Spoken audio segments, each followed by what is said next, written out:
ರಾಷ್ಟ್ರದಲ್ಲಿ ನೀಟ್ ದಂಗಲ್ ನಿಲ್ಲುವ ಲಕ್ಷಣಗಳೇ ಕಾಣಿಸ್ತಾ ಇಲ್ಲ. ಈಗ ಮತ್ತೆ ಪ್ರತಿಭಟನಾಕಾರರು ಮತ್ತು ಪೊಲೀಸರ ನಡುವೆ ಜಟಾಪಟಿ ಶುರುವಾಗಿದೆ. ದೆಹಲಿಯ ಜಂತರ್ ಮಂತರ್ನಲ್ಲಿ ಮತ್ತೆ ರಣಾಂಗಣ ಅನ್ನುವಂಥ ಪರಿಸ್ಥಿತಿ ನಿರ್ಮಾಣ ಆಗಿರೋದು. ರಾಷ್ಟ್ರ ರಾಜಧಾನಿಯಲ್ಲಿ ನೀಟ್ ದಂಗಲ್ ನಿಲ್ಲುವ ಲಕ್ಷಣಗಳು ಕಾಣಿಸ್ತಾ ಇಲ್ಲ. ಪೊಲೀಸರು ಮತ್ತು ಪ್ರತಿಭಟನಾಕಾರರ ನಡುವೆ ಮಹಾ ಸಂಘರ್ಷ ಏರ್ಪಟ್ಟಿದೆ. ಪ್ರತಿಭಟನಾಕಾರರ ಮೇಲೆ ಪೊಲೀಸರು ಲಾಠಿ ಚಾರ್ಜ್ ಅನ್ನ ಮಾಡಿದ್ದಾರೆ. ಮತ್ತೊಂದು ಕಡೆ ಪೊಲೀಸರ ಮೇಲೆ ಉದ್ರಿಕ್ತರಿಂದ ಕಲ್ಲು ತೂರಾಟ ಮಾಡಲಾಗಿದೆ. ಹಾಗಾಗಿ ತಮ್ಮ ರಕ್ಷಣೆಗೋಸ್ಕರ ಪ್ರತಿಭಟನಾಕಾರರ ಮೇಲೆ ಪೊಲೀಸರು ಲಾಠಿ ಚಾರ್ಜ್ ಅನ್ನ ಮಾಡಿದ್ದಾರೆ. ನಾವು ದೃಶ್ಯದಲ್ಲಿ ಗಮನಿಸ್ತಾ ಇದ್ದೀವಿ, ಜಂತರ್ ಮಂತರ್ನಲ್ಲಿ ಮತ್ತೆ ಪ್ರೊಟೆಸ್ಟ್ ಮಾಡಲಾಗ್ತಾ ಇದೆ. ಮೊನ್ನೆ ಸಂಸತ್ ಭವನಕ್ಕೆ ಚಲೋ ಅಭಿಯಾನವನ್ನ ಹಮ್ಮಿಕೊಂಡಿತ್ತು ಕಾಕ್ರೋಚ್ ಜನತಾ ಪಾರ್ಟಿ. ಆಮೇಲೆ ಅದಕ್ಕೆ ಕಾಂಗ್ರೆಸ್ ಕೂಡ ಬೆಂಬಲವನ್ನ ಕೊಟ್ಟಿತ್ತು. ನಿನ್ನೆಯಿಂದ ಕಾಂಗ್ರೆಸ್ ಕೂಡ ನಿರಂತರವಾಗಿ ಪ್ರತಿಭಟನೆಯಲ್ಲಿ ಭಾಗಿಯಾಗ್ತಾ ಇದೆ. ಇವತ್ತು ಮತ್ತೆ ಜಂತರ್ ಮಂತರ್ನಲ್ಲಿ ವಿದ್ಯಾರ್ಥಿಗಳು ತಮ್ಮ ಆಕ್ರೋಶವನ್ನ ಹೊರಹಾಕಿದ್ದಾರೆ. ನಾವು ನೋಡಿ ಸ್ಕ್ರೀನಲ್ಲಿ ದೃಶ್ಯದಲ್ಲಿ ಗಮನಿಸ್ತಾ ಇದ್ದೀವಿ. ನಾವು ಒಂದ್ ಕಡೆ ಪೊಲೀಸರ ಮೇಲೆ ಆ ಉದ್ರಿಕ್ತರ ಗುಂಪು ಕಲ್ಲು ತೂರಾಟವನ್ನ ಮಾಡ್ತಾ ಇದೆ, ಮತ್ತೊಂದ್ ಕಡೆ ಪೊಲೀಸರು ತಮ್ಮ ರಕ್ಷಣೆಯನ್ನ ಮಾಡ್ಕೊಳ್ತಾ ಇದ್ದಾರೆ. ಹಾಗೆ ಪ್ರತಿಭಟನಾಕಾರರ ಮೇಲೆ ಲಾಠಿ ಚಾರ್ಜ್ ಅನ್ನ ಮಾಡ್ತಾ ಇದ್ದಾರೆ. ಈಗ ಕೇಳ್ಬರ್ತಾ ಇರುವಂತ ಒಂದೇ ಒಂದು ಒತ್ತಾಯ ಏನು ಅಂದ್ರೆ ಅದು ಕೇಂದ್ರ ಶಿಕ್ಷಣ ಸಚಿವ ಧರ್ಮೇಂದ್ರ ಪ್ರಧಾನ್ ಅವರು ರಾಜೀನಾಮೆಯನ್ನ ಕೊಡ್ಲೇಬೇಕು ಅಂತ ಬಿಗಿ ಪಟ್ಟನ್ನ ಹಿಡಿದಿರೋದು. ಮೊನ್ನೆ ಸೋನಂ ವಾಂಗ್ಚುಕ್ ಅವರು ಉಪವಾಸ ಸತ್ಯಾಗ್ರಹವನ್ನ ನಿರಂತರವಾಗಿ ಮಾಡ್ತಾ ಇದ್ರು. 21 ದಿನಗಳ ಕಾಲ ಉಪವಾಸ ಸತ್ಯಾಗ್ರಹ ಮಾಡಿದವರನ್ನ ಬಲವಂತವಾಗಿ ಆಸ್ಪತ್ರೆಗೆ ಸೇರಿಸಲಾಗಿತ್ತು. ಅದಾದ ಬಳಿಕ ಈ ಹೋರಾಟ ಇಷ್ಟು ತೀವ್ರ ಸ್ವರೂಪವನ್ನ ಪಡ್ಕೊಳ್ತಾ ಇರೋದು. ಎಲ್ಲೋ ಒಂದ್ ಕಡೆ ಸರ್ಕಾರ ಅಲ್ಲಿ ಎಡುತ್ತಾ ಅಂತ ಅನ್ನಿಸ್ತಾ ಇದೆ. ಸೋನಂ ವಾಂಗ್ಚುಕ್ ಅವರನ್ನ ಟಚ್ ಮಾಡಿದ್ದಕ್ಕೆ ಉದ್ರಿಕ್ತರ ಗುಂಪು ತಮ್ಮ ಆಕ್ರೋಶವನ್ನ ಮತ್ತಷ್ಟು ಹೆಚ್ಚಾಗಿ ವ್ಯಕ್ತಪಡಿಸ್ತಾ ಇದ್ದಾರೆ. ಈಗ ಕಾಂಗ್ರೆಸ್ ಕೂಡ ಈ ಪ್ರತಿಭಟನೆಗೆ ಎಂಟ್ರಿ ಕೊಟ್ಟಿದೆ.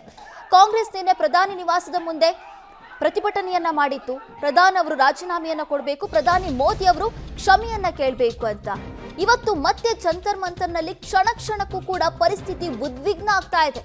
ಪೊಲೀಸರು ಮತ್ತು ಪ್ರತಿಭಟನಾಕಾರರ ಮಧ್ಯೆ ಜಟಾಪಟಿ ನಡೀತಾ ಇರೋದು. ಜಂತರ್ ಮಂತರ್ನಲ್ಲಿ ಇಂಟರ್ನೆಟ್ ಸೇವೆಯನ್ನ ಸ್ಥಗಿತ ಮಾಡಲಾಗಿದೆ.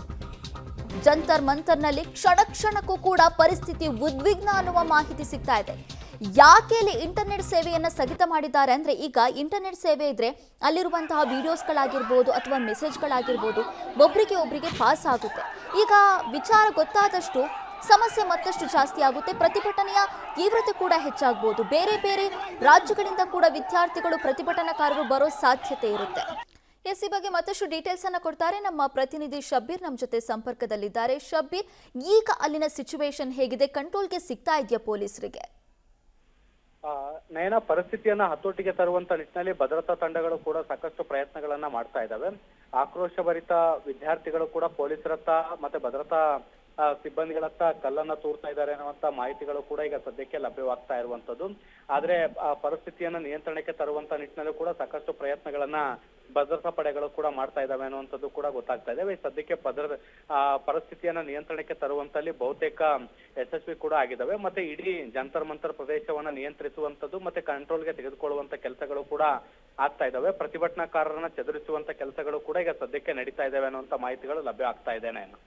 ಅಲ್ಲ ಶಬ್ಬೀರ್, ಇವಾಗ ಕೇಂದ್ರ ಸರ್ಕಾರ ನಾವು ಮಾತುಕತೆಗೆ ಸಿದ್ಧ ಇದ್ದೀವಿ, ಮಾತಾಡ್ತೀವಿ, ನಿಮ್ ಜೊತೆ ಕುತ್ಕೊಂಡು ಚರ್ಚೆ ಮಾಡ್ತೀವಿ ಅಂತ ಹೇಳ್ತಾ ಇದ್ರು ಕೂಡ ಮತ್ತೆ ಮತ್ತೆ ಪ್ರತಿಭಟನೆ ಇಷ್ಟೊಂದು ತೀವ್ರ ಸ್ವರೂಪವನ್ನ ಪಡ್ಕೊಳ್ತಾ ಇರೋದು ಯಾಕೆ? ನೋಡಿ, ಕೇಂದ್ರ ಸರ್ಕಾರ ಮಾತುಕತೆಗೆ ಸಿದ್ಧ ಅನ್ನುವಂಥದ್ದನ್ನ ಹೇಳಿದೆ. ಆದ್ರೆ ಪ್ರತಿಭಟನಾಕಾರರ ಉದ್ದೇಶ ಕೇಂದ್ರ ಸಚಿವ ಧರ್ಮೇಂದ್ರ ಪ್ರಧಾನ್ ಅವರ ರಾಜೀನಾಮೆಯನ್ನ ಕೊಡಬೇಕು ಅನ್ನುವಂತ ಉದ್ದೇಶವನ್ನ ಹೊಂದಿರುವಂತದ್ದು. ಅವರು ರಾಜೀನಾಮೆ ಕೊಡೋವರೆಗೂ ಕೂಡ ಪ್ರತಿಭಟನೆ ಮುಂದುವರಿಯುತ್ತೆ ಅನ್ನುವಂಥದ್ದನ್ನ ಕೂಡ ಸ್ಪಷ್ಟಪಡಿಸಿದ್ದಾರೆ. ಆದ್ರೆ ಕೇಂದ್ರ ಸರ್ಕಾರ ಈವರೆಗೂ ಕೂಡ ರಾಜೀನಾಮೆ ಪಡೆಯುವಂತದ್ರ ವಿಚಾರಕ್ಕೆ ಸಂಬಂಧಪಟ್ಟಂತೆ ಮಾತುಕತೆಯನ್ನು ನಡೆಸ್ತಾ ಇಲ್ಲ. ಕೇವಲ ಶಿಕ್ಷಣ ಕ್ಷೇತ್ರದಲ್ಲಿ ಬದಲಾವಣೆಗಳಿಗೆ ಸಂಬಂಧಪಟ್ಟಂತೆ ಚರ್ಚೆಗೆ ಸಿದ್ಧ ಅನ್ನುವಂತಹ ಮಾಹಿತಿಯನ್ನ ಮಾತ್ರ ಕೊಡ್ತಾ ಇರುವಂತದ್ದು. ಸೊ ಈ ವಿಚಾರಗಳಿಗೆ ಸಂಬಂಧಪಟ್ಟಂತೆ ಒಂದಷ್ಟು ಭಿನ್ನಾಭಿಪ್ರಾಯಗಳು ವ್ಯಕ್ತವಾಗಿರುವಂತಹ ಹಿನ್ನೆಲೆಯಲ್ಲಿ ಈ ಗಲಭೆ ಆಗಿರುವಂತಹ ಸಾಧ್ಯತೆಗಳು ಕೂಡ ಇದಾವೆ. ಮೊನ್ನೆ ಪ್ರತಿಭಟನೆ ನಡೀಬೇಕಾದಂತ ಸಂದರ್ಭದಲ್ಲೂ ಕೂಡ ಕೆಲವು ಕಿಡಿಗೇಡಿಗಳು ಪೊಲೀಸರತ್ತ ಕಲ್ಲನ್ನ ಬೀಸುವಂತ ಕೆಲಸವನ್ನ ಕೂಡ ಮಾಡಿದ್ರು.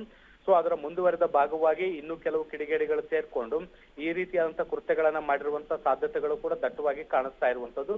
ಸದ್ಯಕ್ಕೆ ಕೆಲವರನ್ನ ವಶಕ್ಕೆ ಪಡೆಯುವಂತ ನಿಟ್ಟಿನಲ್ಲೂ ಕೂಡ ಪ್ರಯತ್ನಗಳು ಕೂಡ ನಡೀತಾ ಇದಾವೆ ಅನ್ನುವಂಥದ್ದು ಕೂಡ ಗೊತ್ತಾಗ್ತಾ ಇರುವಂತದ್ದು. ಸದ್ಯಕ್ಕೆ ಪರಿಸ್ಥಿತಿಯನ್ನ ಹತೋಟಿಗೆ ತೆಗೆದುಕೊಳ್ಳುವಂತ ಕೆಲಸಗಳನ್ನ ಕೂಡ ಭದ್ರತಾ ಪಡೆಗಳು ಮಾಡ್ತಾ ಇದ್ದಾವೆ. ಕಾವ್ಯ, ಪ್ರತಿಭಟನಾಕಾರರು ಹೇಳ್ತಾ ಇರೋದೇನು, FIR ಅನ್ನ ಹಾಕಬಾರ್ದು, ವಿದ್ಯಾರ್ಥಿಗಳ ಭವಿಷ್ಯಕ್ಕೆ ತೊಂದರೆ ಆಗುತ್ತಂತ. ಬಟ್ ಇಲ್ಲಿ ಈ ರೀತಿ ಸಿಚುವೇಶನ್ ಆಗ್ತಾ ಇರುವಾಗ ಸರ್ಕಾರ ಆದ್ರೂ ಏನ್ ಮಾಡುತ್ತಂತ? ಖಂಡಿತವಾಗ್ಲೂ ಭದ್ರತೆ ಈ ಪ್ರತಿಭಟನೆಗಳು ನಡಿಬೇಕಾದಂತ ಸಂದರ್ಭದಲ್ಲಿ ಯಾರು ಕಾನೂನು ಚೌಕಟ್ಟನ್ನ ಮೀರಿ ವರ್ತಿಸಿದ್ದಾರೆ ಅವರ ವಿರುದ್ಧ ಎಫ್ಐಆರ್ ಅನ್ನು ದಾಖಲಿಸುವಂತ ಕೆಲಸಗಳಾಗಿದ್ದಾವೆ. ಈಗಾಗಲೇ ದೆಹಲಿಯ ಬೇರೆ ಬೇರೆ ಪೊಲೀಸ್ ಸ್ಟೇಷನ್ಗಳಲ್ಲೂ ಕೂಡ 5ಕ್ಕಿಂತ ಹೆಚ್ಚು ಎಫ್ಐಆರ್ ಗಳು ಕೂಡ ದಾಖಲಾಗಿದ್ದಾವೆ. ಮುಖ್ಯವಾಗಿ ಸೋಷಿಯಲ್ ಮೀಡಿಯಾ ಸೇರಿದಂತೆ ಬೇರೆ ಬೇರೆ ಮೂಲಗಳಿಂದ ವಿಡಿಯೋಗಳನ್ನ ಆಧರಿಸಿ ಕೆಲವೊಂದಿಷ್ಟು ವಿದ್ಯಾರ್ಥಿಗಳನ್ನ ಬಂಧಿಸುವಂತ ಕೆಲಸಗಳು ಕೂಡ ಆಗ್ತಾ ಇದ್ದಾವೆ. ಈ ಒಂದು ಬಂಧನದ ವಿರುದ್ಧವಾಗಿ ಕೂಡ ಒಂದಷ್ಟು ಪ್ರತಿಭಟನೆಗಳು ಕೂಡ ನಡೀತಾ ಇದ್ದಾವೆ. ಉಪವಾಸ ಸತ್ಯಾಗ್ರಹ ಕೂತಿರುವಂತ ಸೋನಂ ವಾಂಗ್ಚುಕ್ ಅವರು ಕೂಡ ಕೇಂದ್ರ ಸರ್ಕಾರಕ್ಕೆ ಇದಕ್ಕೆ ಸಂಬಂಧಪಟ್ಟಂತೆ ಪತ್ರವನ್ನ ಕೂಡ ಬರೆದಿದ್ರು. ಪ್ರತಿಭಟನಾ ನಿರತ ವಿದ್ಯಾರ್ಥಿಗಳ ಮೇಲೆ ದಾಖಲಾಗುವಂತ ಯಾವ ಕೇಸುಗಳನ್ನು ಕೂಡ ಪರಿಗಣಿಸಬಾರದು, ಮತ್ತೆ ಆ ಕೇಸುಗಳನ್ನ ವಾಪಸ್ ಪಡಿಬೇಕು ಅನ್ನುವಂತ ನಿಟ್ಟಿನಲ್ಲೂ ಕೂಡ ಪತ್ರ ಮನವಿಯನ್ನ ಮಾಡ್ಕೊಂಡಿದ್ರು. ಈ ಮಾತುಕತೆಗಳು ನಡಿಬೇಕಾದಂತ ಸಂದರ್ಭದಲ್ಲೇ ವಿದ್ಯಾರ್ಥಿಗಳ ವಿರುದ್ಧ ದೂರು ದಾಖಲಾಗಿರುವಂತಹ ವಿಚಾರಕ್ಕೆ ಸಂಬಂಧಪಟ್ಟಂತೆ ಆಕ್ರೋಶಗೊಂಡಿರುವಂತಹ ಪ್ರತಿಭಟನಾಕಾರರು ಈಗ ಭದ್ರತಾ ಸಿಬ್ಬಂದಿಗಳ ಮೇಲೆ ದಾಳಿಯನ್ನ ಮಾಡ್ತಾ ಇದ್ದಾರೆ ಎನ್ನುವಂಥದ್ದು ಕೂಡ ಗೊತ್ತಾಗ್ತಾ ಇರುವಂತದ್ದು. ಸೊ ಈ ಪರಿಸ್ಥಿತಿಯನ್ನ ಹತೋಟಿಗೆ ತೆಗೆದುಕೊಳ್ಳುವಂತ ನಿಟ್ಟಿನಲ್ಲೂ ಕೂಡ ಕೆಲಸಗಳನ್ನ ಕೂಡ ಭದ್ರತಾ ತಂಡಗಳು ಮಾಡ್ತಾ ಇದ್ದಾವೆ. ಕಾವ್ಯ. ಥ್ಯಾಂಕ್ ಯು ಶಬೀರ್, ನಿಮ್ಮೆಲ್ಲ ಡೀಟೇಲ್ಸ್ಗಾಗಿ.